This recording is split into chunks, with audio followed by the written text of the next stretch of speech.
National Weather Service has issued Tornado Watch number 501, effective until 9 p.m.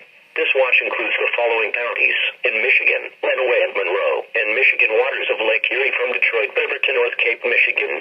Remember, a tornado watch means that conditions are favorable for the development of severe weather, including tornadoes, large hail and damaging winds, and close to the watch area. While severe weather may not be imminent, persons should remain alert for rapidly changing weather conditions and listen for later statements and possible warnings. Stay tuned to NOAA Weather Radio, local radio and television outlets, or internet sources for the latest severe weather information.